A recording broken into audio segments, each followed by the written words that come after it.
الشرق الأوسط وشمال أفريقيا. موضوعنا اليوم هو موضوع حساس وحيوي اللي هو موضوع الحوكمة وأهميته في الكويت تحديدا. ولعل أهميته تكمن في أن احنا القطاع العام بالكويت هو مهيمن تقريبا على أغلب الأنشطة الاقتصادية والأنشطة الخدمية في الكويت. وربما حتى القطاع العام عندنا يحتل تقريبا 95% من العمالة الوطنية. لذلك إصلاح هذا القطاع والتركيز عليه هو موضوع مهم جدا. واليوم يسعدنا ان احنا نستضيف معنا دكتور هيدنوف من البنك الدولي، هو مدير القطاع الحكومي والحوكمة في منطقة الشرق الأوسط وشمال أفريقيا. ألماني الجنسية، حاصل على درجة الدكتوراه في القانون الدولي، وأيضا عنده شهادات علمية في القانون الدولي والاقتصاد والإدارة العامة. مدير القطاع الحكومي والحوكمة في منطقة الشرق الأوسط وشمال أفريقيا في البنك الدولي. بدأ مسيرته كقاضي، لديه خبرة شاملة عن إدارة القطاع العام والتطوير التنظيمي وإدارة التغيير، مع التركيز بشكل خاص على الأسس الإجرائية والمؤسسية لإصلاح القطاع العام. التحق في البنك الدولي في عام 98 وبعدين تطور إلى أن وصل إلى مدير القطاع. You are welcomed in Kuwait Transparency Society. Thank you very much. So I apologize that I don't speak any Arabic, so I hope that you can live with my English. So you should interrupt me if this is too difficult to understand or if I'm too quick so to speak. I'm sorry. Just if I may add, there is a summary video for people who are interested to read it in Arabic. اللي يحتاج ورقة ملخص موجود عندنا للصحافة وحتى للزملاء اللي يبون يستعنوا بالترجمة اللي قاعد يصير باللغة العربية. وأيضا بعدين عندنا ما شاء الله الجماعة من البنك الدولي مستعدين يأدون الترجمة فيما لو احتجتوا إلى المساعدة. Okay, this is actually the second time I'm speaking here at the Kuwait Transparency Society. Last time I was speaking about 1.5 years ago about public sector performance issues. So this time, so I was invited to talk about governance and fighting corruption. So what is the World Bank's strategy and views on fighting corruption is. I will talk about 20 minutes, so and then you are more than happy to ask questions or interrupt me. So if you have specific questions to slides, this is a small group, so if you want, we can make that as interactive as possible. As you know, the bank is working in many countries around the world, so, and our work, so what I'm presenting here is a little bit the results of the work so we have been doing around the world so on governance and corruption issues. So I have three small parts of my presentation. I will talk initially a little bit about the global and the regional context, so why are we dealing with governance and corruption. Then I will talk slightly about issues and priorities on the governance side. I will briefly talk about our governance work here in Kuwait. So let me start with global and regional context. Why we think governance is an important part. You see, so or what do we understand under governance? So there are all kinds of definitions of governance. What the World Bank prefers is to talk about governance dimensions.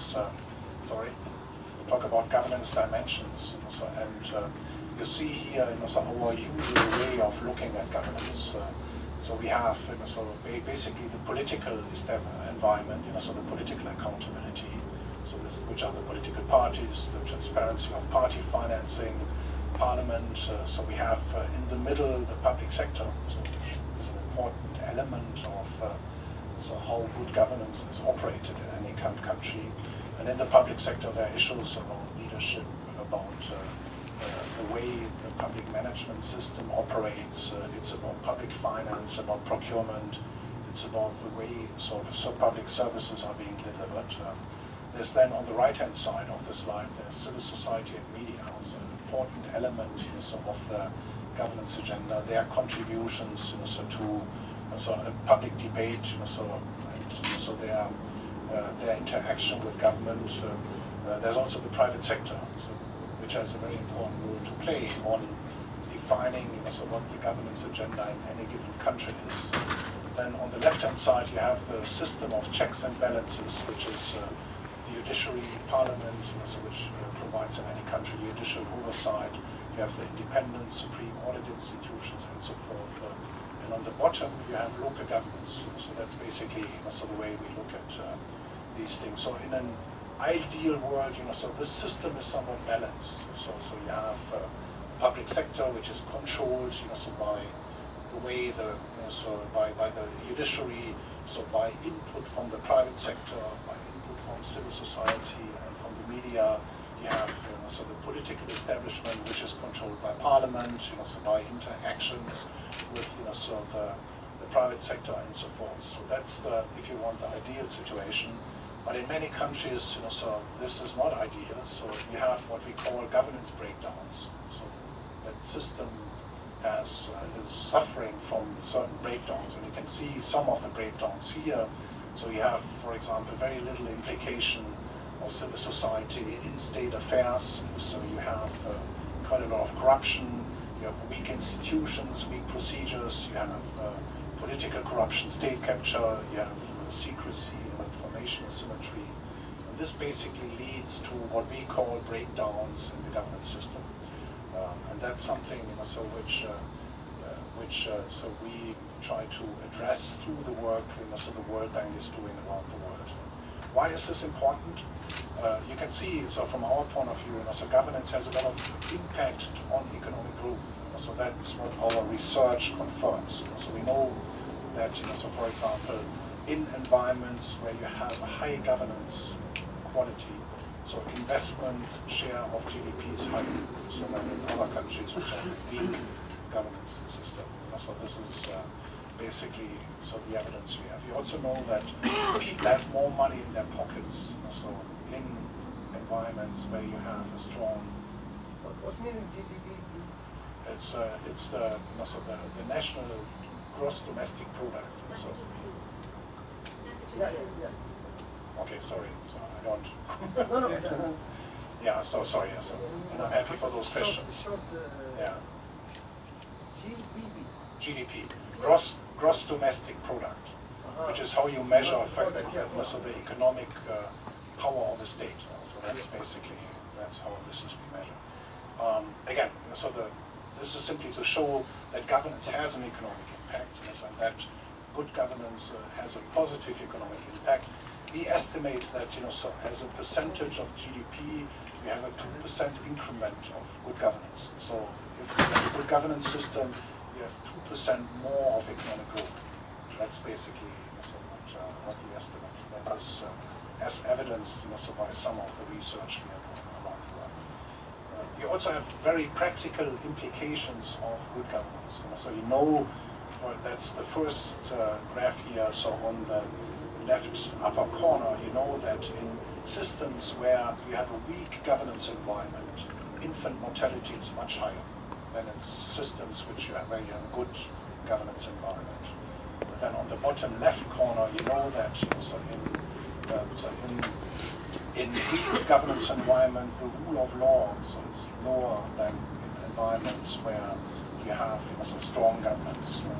You see on the upper right corner, you see that in environments where the good governance system is strong, the regulatory burden on citizens and on the private sector is usually lower, so than environments where you have weak governance.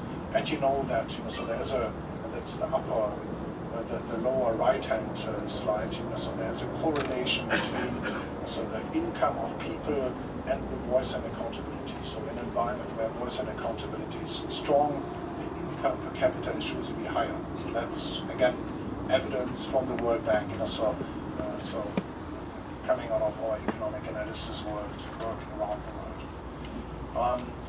Talk slightly about the regional context. And this is a context in the entire Middle East and Northern Africa region. So, and what do we understand under Middle East and Northern Africa?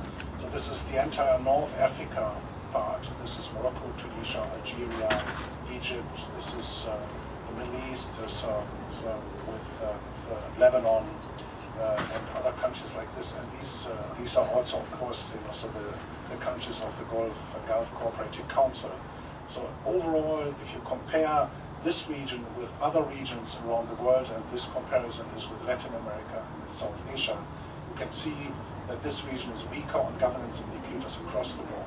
So it's weaker on government accountability, it's weaker on the quality of the civil service, it's weaker on the quality of elections, it's weaker on the role of NGOs, it's weaker on civil society oversight, and it's weaker also on anti-corruption activities. So this is basically so rated based on surveys so we are doing around the world so to measure governance of countries. This is being published on the World Bank website, so you can easily access this. So if you're interested in this, and this is a situation which existed for quite a long time. What we have been trying to do since then, I apologize that this slide is a little bit more of formatting, but it's probably the version of the PowerPoint, so which is different.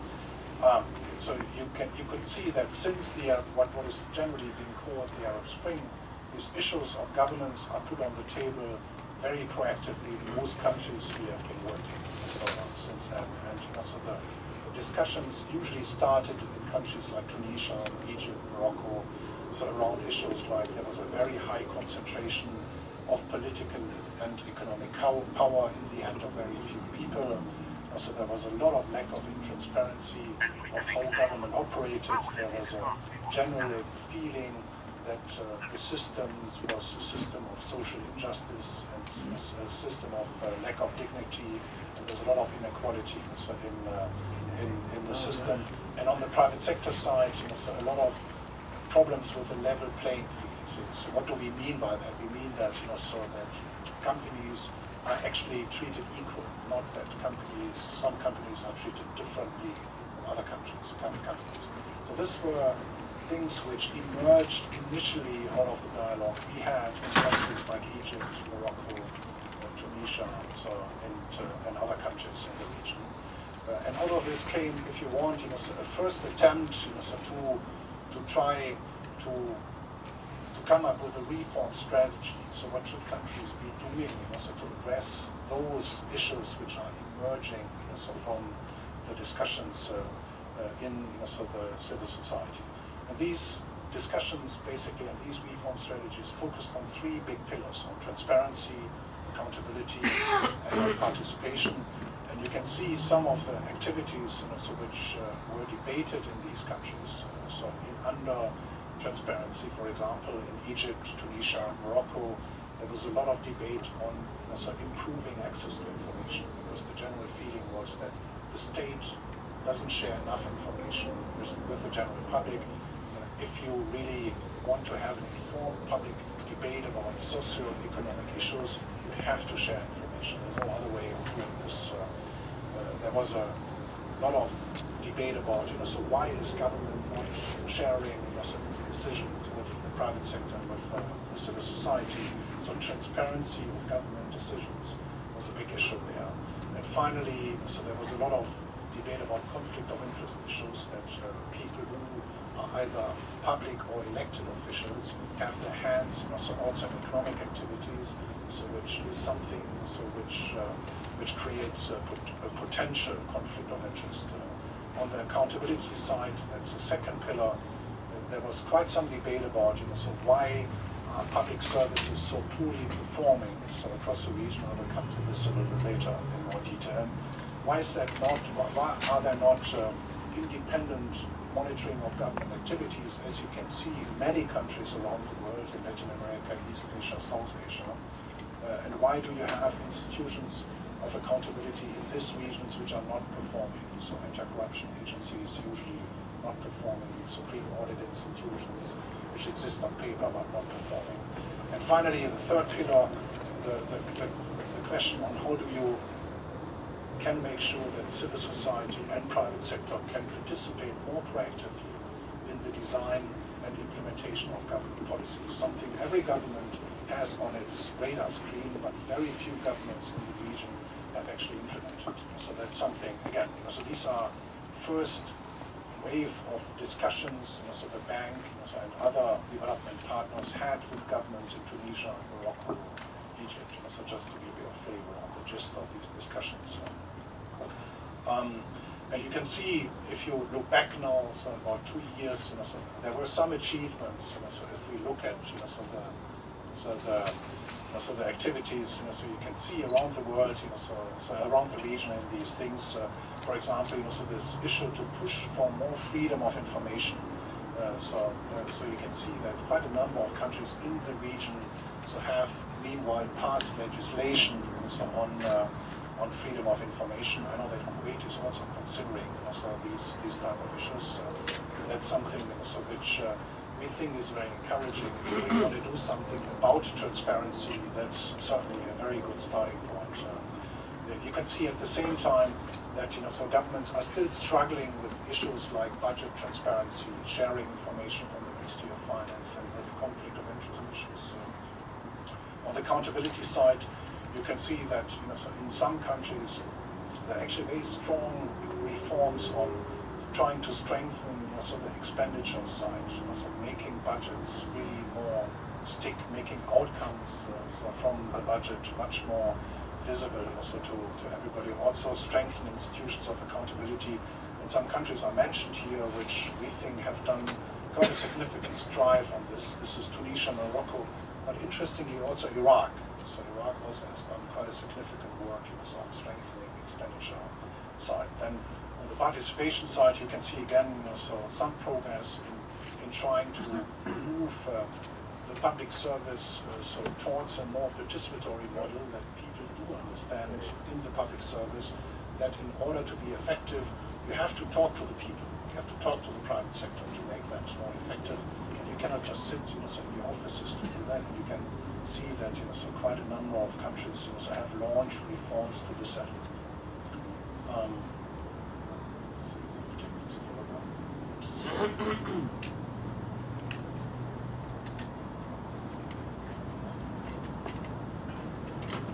Okay, so what do we see as issues in going forward? So what do we see as key issues emerging from the dialogue we have and from the things we hear from government, but also from the dialogue we have with civil society and private sector in the region, so in that region. And these are basically 4 different building blocks, if you want. So one is this issue of building credible states and institutions. So because this is basically a prerequisite for an effective state. You have to have good institutions also to have a good state. That's basically pretty clear. So it's pretty transparent to everybody. The second big building block is this issue of strengthening government accountability. So there's a lot of work still needs to be done. So to turn public administration into some kind of results focus. So there's a lot of activities done in the public sector, but so very poor results. So continue to hamper also efficiency in the public administration, and there's very little thinking about value for money of public spending. So that's another big issue there. There's a quite significant debate in the region about open government. So one of the big area of reforms so we see emerging are these open government reforms. And this basically means increasing transparency of government activities and increasing the interaction between the government on the one hand side, civil society, and the private sector on the other side. And last, but not least, is this issue of rule of law. So I will get to this in a second, but this region is a region which has the largest disconnect between existing laws and its actual implementation. So, and we have some evidence to this I'm going to present to you. So there is a quite significant work which needs to be done to ensure that there's a level playing field with equal treatment for all citizens in all fronts. So that's a big agenda. And again, so this is how we look at the governance agenda today. So this is certainly not only the World Bank which looks at this today. And this is how we organize our support to client countries in the region, so on these things. So let me just then go through these different pillars and explain this in a little bit more detail. So why is state and institution building important? So you can see that in MENA, so the public sector is by far the largest around the world. So there's basically no region in the world which has larger public services than the MENA region. And this is true in virtually all countries in the region. So this is by far higher even than OECD countries. OECD countries in Europe have pretty high, pretty strong public services. But you can see the difference between MENA and OECD on the graph. And at the same time, the quality of the public sector is very poor compared to the rest of the world. So it's hard to reach, but we have a way of measuring the quality of the public sector. And you can see that in many countries across the region, it's not on this list actually, so quality of the public sector is not very strong. So what do we think government should be doing to address issues of state and institution building? I think one big area in the region is so there's a significant overlap between government as a policy maker and government as an implementer. So in many areas you have governments on both sides of the same agenda. That's a no-no from a public sector perspective. So that's not possible. So because it creates conflict of interest. So there should be a separation of functions between policy functions of government, or the regulatory functions of government, for example, in telecommunication, in transport, and its actual implementation. It cannot be that the government sits on both sides of the same medal. And in most countries in the region, you have big issues here in the energy and in the financial sectors. So because government sits on both sides of the same table, we have also major issues in health and education on this. So that's something so where we think there is a need to rethink the separation of functions between government and the private sector in particular.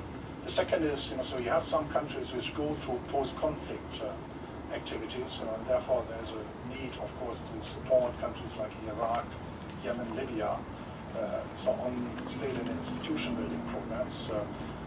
And then the last part is, so most problems in the public sector are not necessarily in the core public sectors. So there are actually in semi-autonomous agencies and state-owned enterprises. So this is where the bulk of the public sector employment is, in energy, in health, in universities. So and these agencies are by and large unregulated. So they are regulated on paper but not regulated in practice. And there's no real corporate governance framework which basically governs these companies. You have, on the contrary, quite significant overlaps between what the public sector does and what these SOEs, so the state-owned enterprises, and these semi-autonomous agencies do. And this is, if you want, the biggest challenge of public sector reform in the region. Something Europe went through, the European countries and OECD countries went through in the 70s. So in the 70s, that was also very big issues in most OECD countries, but that has been not solved. It has been addressed over time also in OECD countries in the 70s and the 80s. So what are issues there? So there are virtually no corporate governance standards governing those SOEs. There's very little performance evaluations. So ministries of finance we are talking to, they all complain that they give subsidies to SOEs and semi-autonomous agencies, but they don't know what they get back for their money. So there's virtually no way of measuring this and other issues like this. Second big building blocks, why do we think government accountability remains a big issue? You can see here again, so that government accountability is weaker in the Middle East and Northern Africa region than in other parts of the world. And again, this is a significant difference. So this is not a statistically irrelevant difference. This is quite visible, quite measurable. So as you can see that. And you can also see that this has negative consequences on efficiency and quality of public services. So for example, in most countries, public services are delivered at the local level. In MENA, in the Middle East countries, you have a very excessive centralization of the state. So many services are still remain at the central government level, and it has a very negative impact on the quality of the public services. And you can see this graph in the upper right, in the lower right corner is a little bit hard to read. You can see that so quality of administration, I made that point before, is weaker in MENA than in most other regions, or actually not in most, in all other regions around the world, so with something. So what do we think? What do we think, is important, to do there? Starting on the top, so one big topic around the region is how do we improve quality and access to public services, health, education, so the normal services you have, in most countries. That's a big topic in Morocco, in Egypt, in Tunisia, around the region. So you can see that, so there's a big things. And one of the thinking there is so that you really need to think about so the introduction of service standards, so how you measure public services. This exists in most countries around the world. If you go to a clinic, so in the US, they have a service standard. If you go to an education, so to a private school, or to a public school, so in Germany, I'm German, or in France, so they have service standards. In most countries in the region, we don't have anything close to this. So that's something which is quite important. The second part is, so there's a lot of waste in the public sector because, so the expenditure management system remains dysfunctional. And this is a big problem in particular with regard to public procurement. So public procurement activities throughout the regions are flawed by problematic procedures which are not in line with international standards, by institutions monitoring these public procurement processes which are quite weak. So therefore we believe so it's very important to focus on issues like public procurement and also make transparent how government money is actually spent. So make a link between the government budget and actual outcomes. What do you want to get for that money? Also something which is not very visible also in many countries.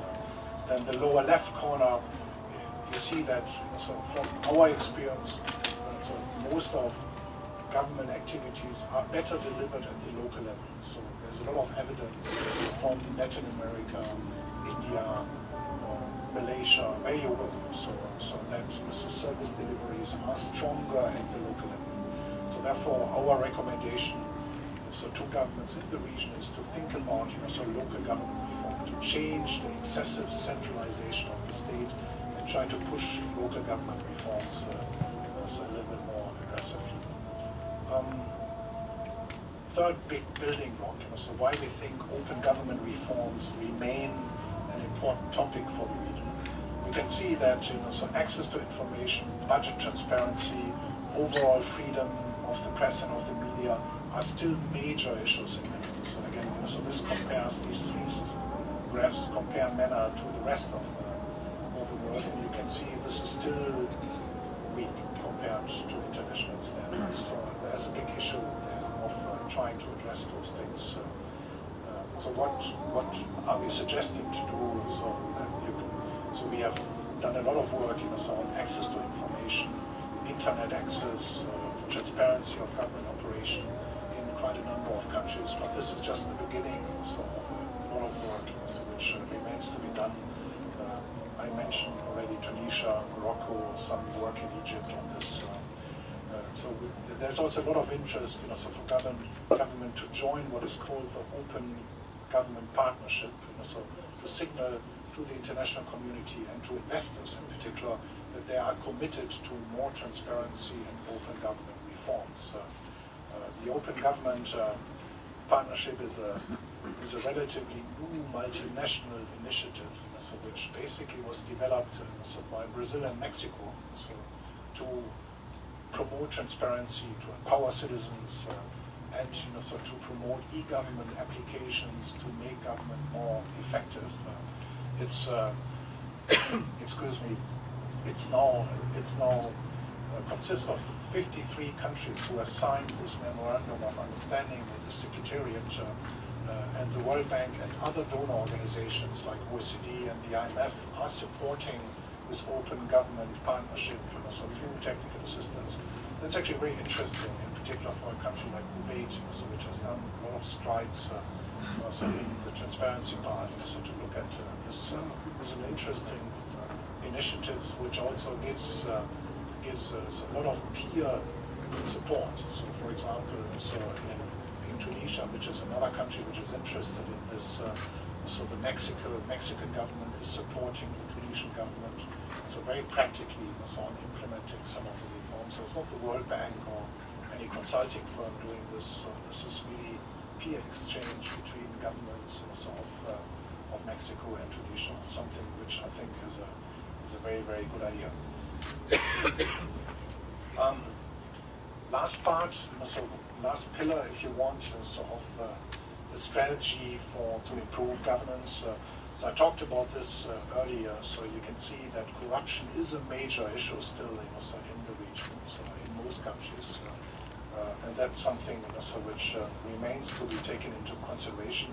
And what is actually more important from our point of view is not the perception about corruption, but the large disconnect between the existing legal framework on corruption, on rule of law, so on all kinds of things, and the actual implementation, which is more pronounced in this region than in other regions around the world. So something which is very disconcerting if you don't have, say, legal security that what is in the law is actually implemented. So you are, as a state, in trouble. You lose credibility. That's something we believe is important to address.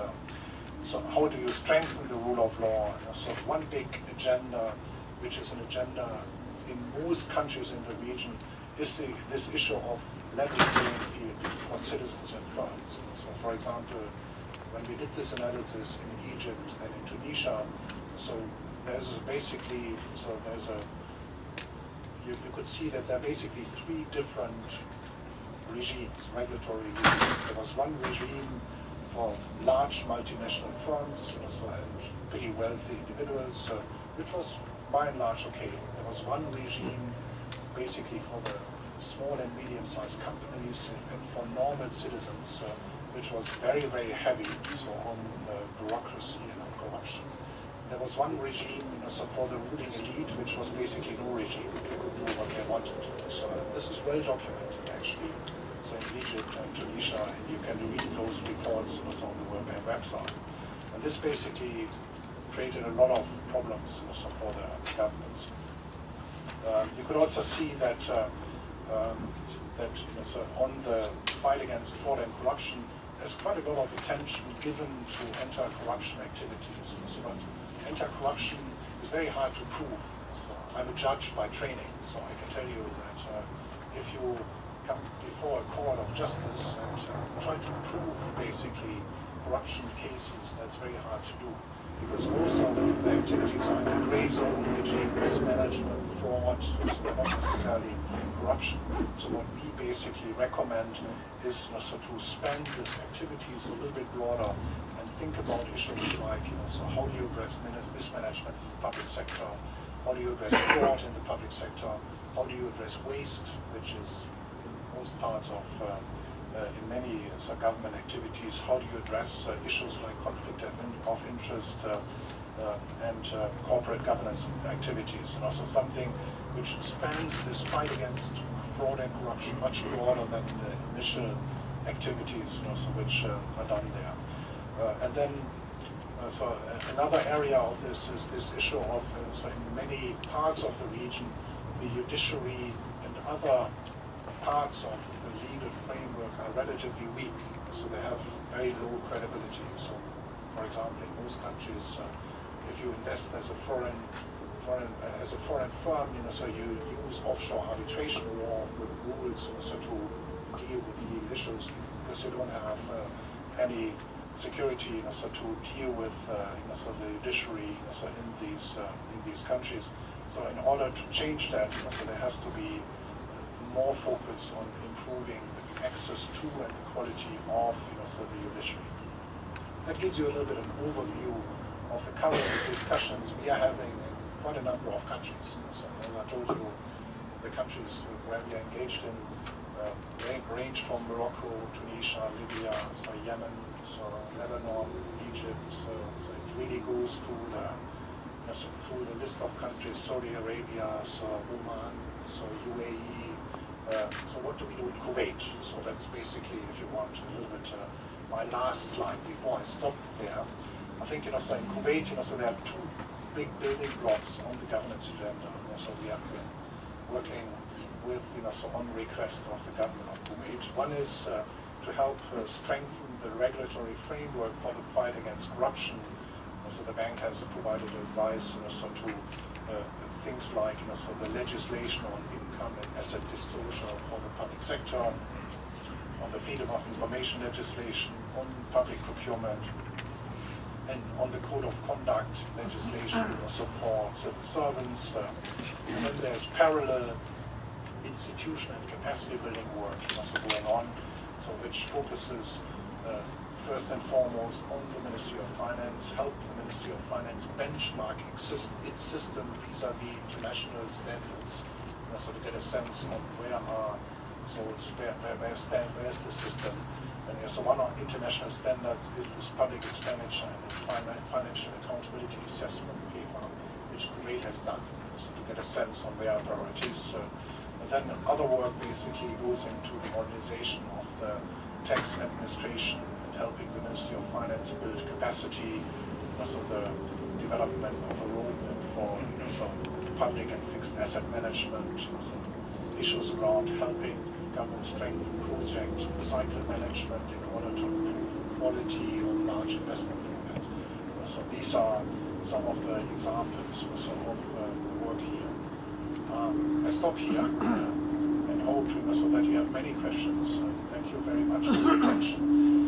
If there's anything you need to know also from myself, I put my email on the screen, so just in case so you have questions, so you want to send by email, you're more than welcome. Thank you very much. Thank you very much, Mr. Mufti. تطرق الدكتور حق مجموعة من الأمور أهمها اللي هو موضوع الحوكمة وماذا يقصدون في موضوع والحوكمة. تطرق حق المحاسبة السياسية، نظام التوازن والرقابة اللي هو بالانس تشيكس، إدارة فعالة للقطاع العام، المجتمع المدني والإعلام، تواصل مع القطاع الخاص واللامركزية والمشاركة المحلية. بعدين نتكلم عن النقاط الرئيسية لأي عملية إصلاح وتحسين، أهمها اللي هو بناء وتطوير مؤسسات ذات وثوقية أو مصداقية عالية، تعزيز المحاسبة أو ما يسمى بالأكاونتبيليتي أو government accountability، محاسبة القطاع العام، ودعم الإصلاحات باتجاه الحكومة الشفافة أو المفتوحة، وتحسين سيادة القانون أو rule of law. بعد ذلك تتناول موضوع الكويت تحديدا وشنو أهم النقاط اللي لازم نركز عليها بالكويت، وتطرق حق جزئية اللي هي تقوية التشريعات الخاصة بمكافحة الفساد وبناء القدرات والمؤسسات الجيدة داخل الكويت. نفتح الآن باب الأسئلة، إذا عندكم أسئلة تبون باللغة الإنجليزية الدكتور موجود، إذا تبون بالعربي في أيضا عندنا ترجمة من الزملاء ممكن أن نترجمها ونتفاعل مع بعض في الأسئلة. تفضل. Thank you, Dr. for the valuable presentation.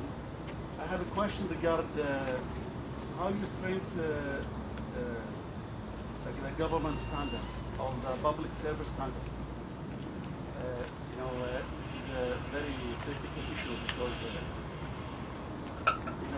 a country from another country, there is a gap or the quantity of standard or regulation or codes to have good implementation and to describe the laws and of the country. So this is very critical. I didn't see in the because we have as a measure we have some of the institutions we have big gaps of the detailed regulation or codes to implement law. So this is my question. Also I have another question. You suggest to have like an auditing organization or authority for the administrative structure of the government, to follow up and control the implementation of regulation and codes and standards. So this is two questions. Thank you very much. نكمل الأسئلة، إذا حد في عنده أسئلة ونصير إجابات مع بعض. في حد عنده سؤال؟ مداخلة سؤال.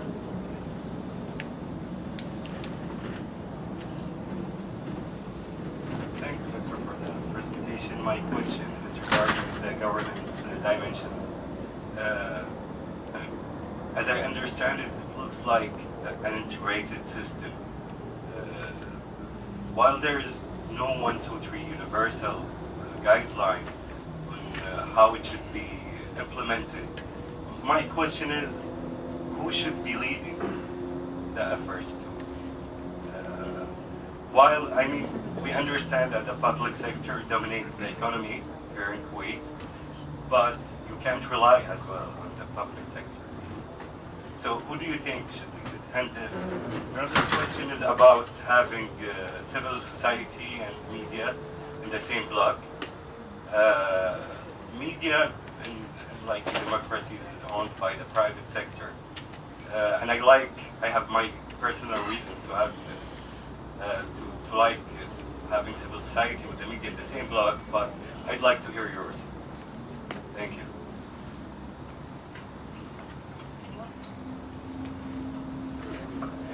Yeah, maybe I'll start with these two questions, and maybe with the first gentleman, how to strengthen service standards. So I think there's quite a lot of interesting work which has been done around the world, so on how you can strengthen service standards in specific government services, health, education, energy, water, so examples. And in most countries, this usually starts with something which is relatively simple to do. So you put up a service charter, so you explain to people what services can they get from government agencies. How much time does it take, for example, so to get access to water? How difficult is it, to basically get a response, from a doctor and so forth. So this is put up in service charters, and then this is usually, that's a second step, linked, to some performance monitoring system, so where government agencies are monitored on their performance. So there's around the world a very significant bulk of work which has been done there. So in particular, in the four areas I mentioned, in education, health, energy, and water. And all of this work came, if you want, some kind of international good practice on how service standards could look like in these areas. So for example, what's the response time of a doctor or a nurse? So there are international standards for that. So more, how long does it take to register your children at school? So there are standards for this which exist internationally. Or how big are school classes? So what is the out rate of children at schools? So what is basically the repetition rate of children? For this, you have a lot of good standards which exist. Or how long does it take, to get access, to running water? So for those things, you have actually service standards there. They're actually not maintained by the World Bank, so they're maintained by one of our sister organizations, which is OECD. So they have on their website, so if you're interested there, there's quite a lot of these service charters and standards, so you can download and use. So that's one big area of focus actually of the work. So we are doing mostly jointly, so with some other governments. Should there be an auditing authority was the second question. So for the administration, I think so in most countries you have different ways of monitoring what the public sector does. So what you usually have, so you have a supreme audit institution which looks at budgets, so the way expenditure is done. You have Parliament which controls also the way the public administration operates. So you have this private sector which has organizations that are collaborating on a regular basis with the public sector on monitoring how efficiently the public sector serves the need of the private sector. And you have civil society organizations which dialogue on a regular basis, with government entities, with institutions on dealing with complaints and issues like this. So our preference would be to have this different organizations rather than a single one, because all the experience is that another government agency won't help you improve the efficiency of the government. It's almost like a conflict in itself. So you're building a government agencies to control government. That's not going to work. There's no evidence we have around the world that this is going to work. What works is some kind of independent third-party monitoring activities. So there you can see countries like India, China, interestingly. So they are building quite a lot of capacity so outside the government to monitor how government operates. So this are NGOs, these are private sector organizations which are basically tasked with this thing. So another auditing authority won't do the trick from my point of view. So then the very interesting question, who should be leading these reforms? So I like that question very much because there's no real answer to this. This is very hard to give that.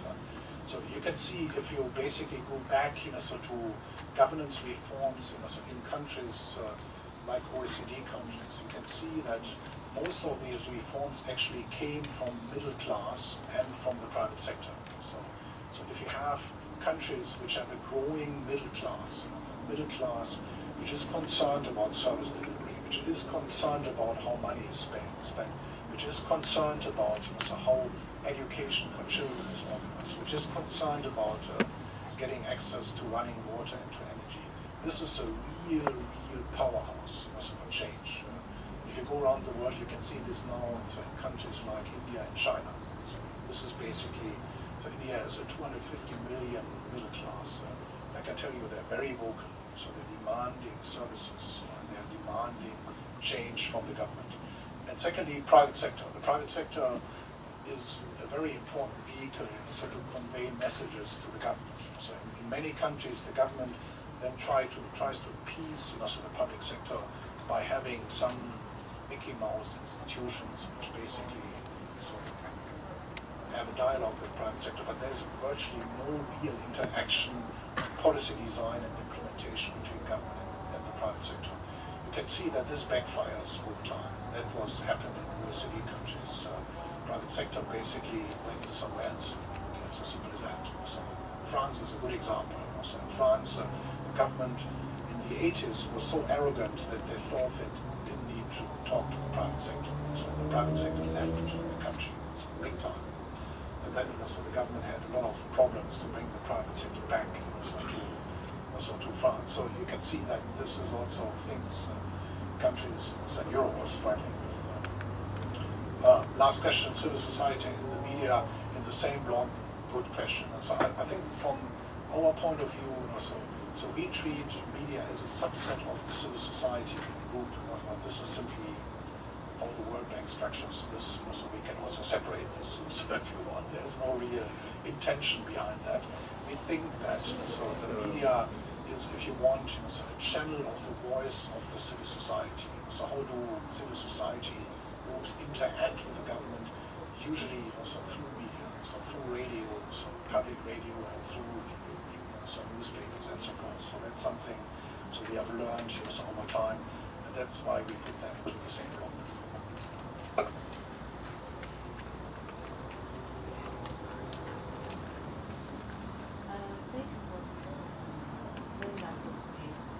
One question I want to ask, if we look at Kuwait, for example, in the book you said that a state to be established and to have structure, it has to have the institutions.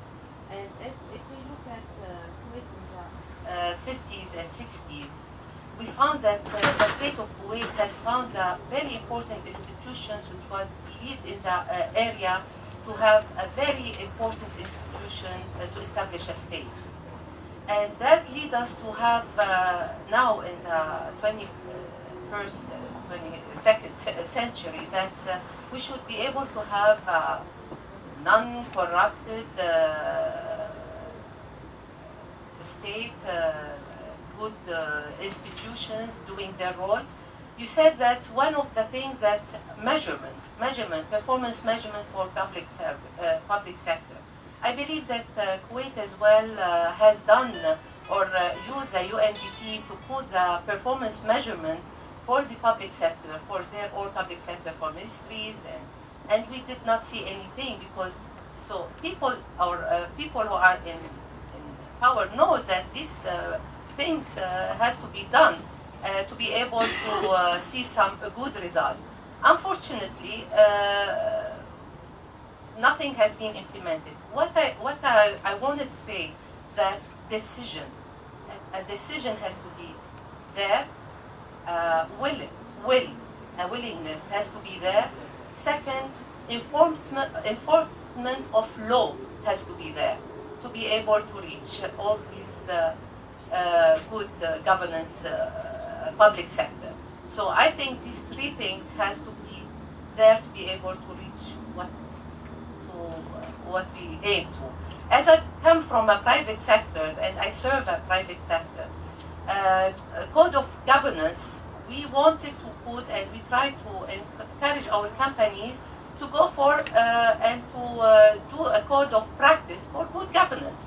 But we fear that our companies too are fighting against it because they don't want to lose some powers, or they fear they don't want to lose some power, even though by having or taking this code of practice they could benefit more on the long run.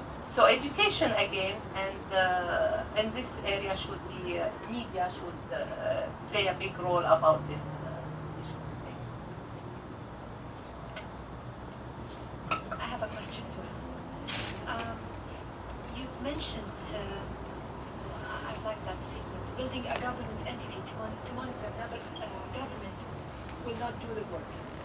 And my question is regarding the auditing authority. Let's say we have an anti-corruption body. According to the international standards, where should it be fitting? Is it under the, let's say, legislation authority or the executive authority? How is it done within the international standards? You mentioned the third party.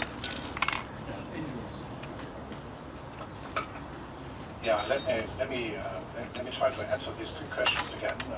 Start with the last one, so if I may, because yours is a little longer to respond to. I think usually, so what we recommend is that the Anti-Corruption Agency reports to Parliament. It's a very clear message. So we know that an anti-corruption agency which is subjected to government control is not going to do the job. So that's basically all the evidence we have around the world, so that this is not basically very effective. There are, if you want, hybrid models. So there are models where governments have made a decision that the agency reports to Parliament and to the government. That's entirely acceptable. There's no problem with that. So if that's the logic, so as long as there is some independent entity this agency is reporting to. So that's at least our advice on these things. And you can look around the world. So we did a study on anti-corruption agencies, again also available on the World Bank website. And this study is devastating in terms of the quality of the organizations. So there are virtually, if you want, so maybe 3 anti-corruption agencies around the world which are effective. This is South Korea, this is Hong Kong, and this is, if I recall correctly, Malaysia. So the one in Malaysia. All the others are not effective. And most of that is linked to the fact that they are not reporting to the right entity. So that's, they're not really independent. So that's one of the things which is there. Okay, now your question, which is a little bit more complicated. I think my sense is this institution building agenda is a very critically important part. So I think the problem with the institution building agenda is it takes time. So even, say, in countries which have a lot of capacity, so take some of the European countries, it has taken 20, 30 years to really change the way public institutions interact with the general public and the private sector. So this is not something you can do overnight. So therefore, you need to have political will, you mentioned that. You need to have a vision, where you want to get to, and you need to be in for a long time, so for a lot of setbacks. So when I started to work, so I worked also for the German government, in the 70s, I can tell you, so the German government in the 70s had no intention to talk to the citizens. So they were far away from that. So, and it took quite a long time to change the culture, because this is not only getting a consulting report to tell you to adjust basically service standards, to change the organizational structure. This is all about changing behavior. That's the point. That's difficult, as we all know. That's try to give up smoking, for example. You take stuff from that sense.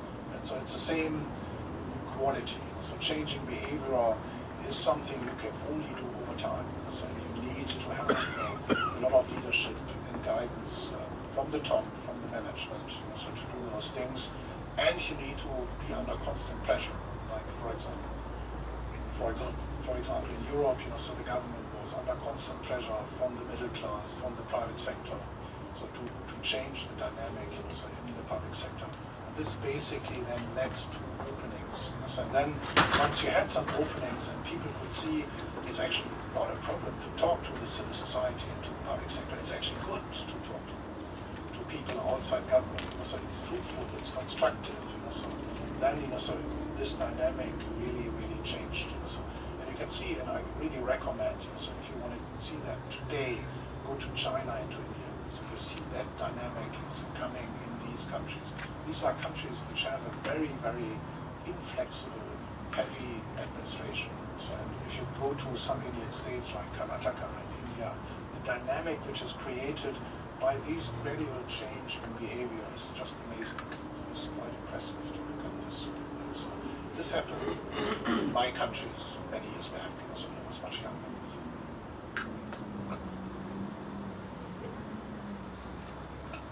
Thank you very much, Mr.